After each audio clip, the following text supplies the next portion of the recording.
Warahmatullahi wabarakatuh. Selamat siang kawan-kawan dan dosen-dosen yang terhormat.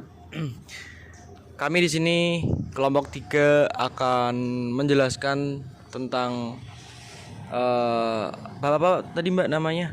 Water requirement. Nah, ini adalah mata kuliah irigasi dan bangunan air.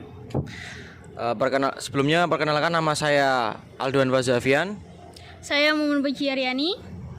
Saya Mila Mazam. Saya Faiz. Dan materi yang akan kita bahas yaitu pertama perbedaan kebutuhan air sawah dan ladang jagung atau kacang-kacangan. Yang kedua, prinsip faktor suatu karakteristik tanaman pada fase pertumbuhannya. Lalu isinya akan dijelaskan oleh Mas Faiz.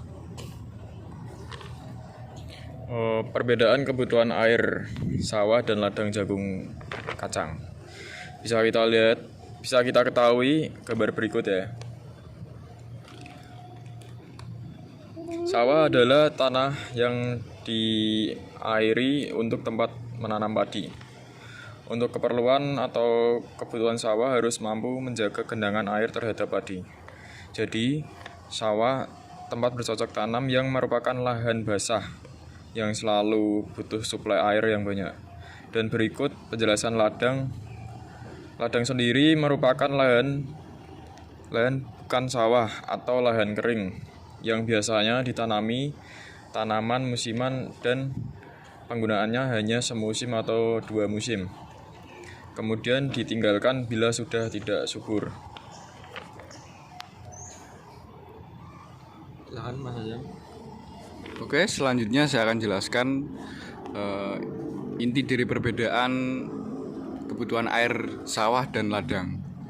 Sawah lebih membutuhkan banyak air dibandingkan dengan kebutuhan air ladang yang notabene nggak selalu terpenuhi kebutuhan airnya,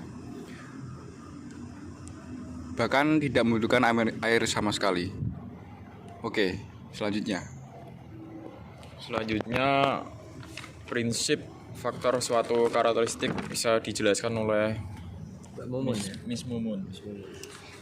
Oke, di sini sebelumnya saya akan menjelaskan yaitu karakteristik tanaman sendiri.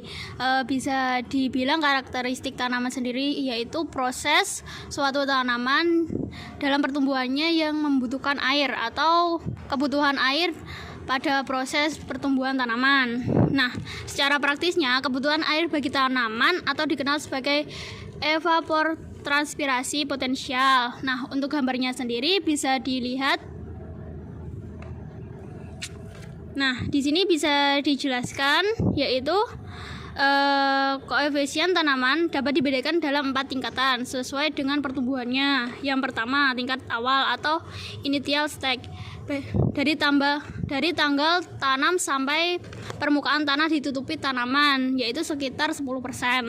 Nah, untuk yang kedua yaitu tingkatan pertumbuhan tanaman atau disebut dengan crop development stage, yaitu dari 10% menjadi 70 sampai 80%.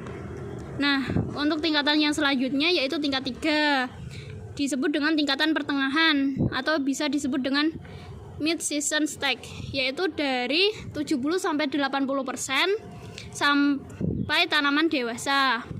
Nah, untuk presentasi sendiri yaitu kebutuhan airnya ya. Nah, untuk yang terakhir yaitu step 4, tingkat akhir.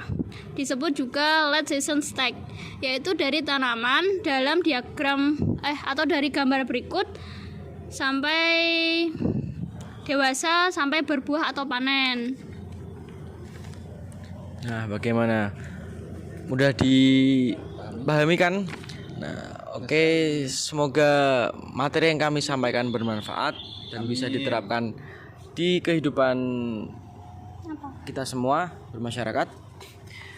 Kurang lebihnya mohon maaf, kami pamit undur diri. Terima kasih telah menonton channel kami.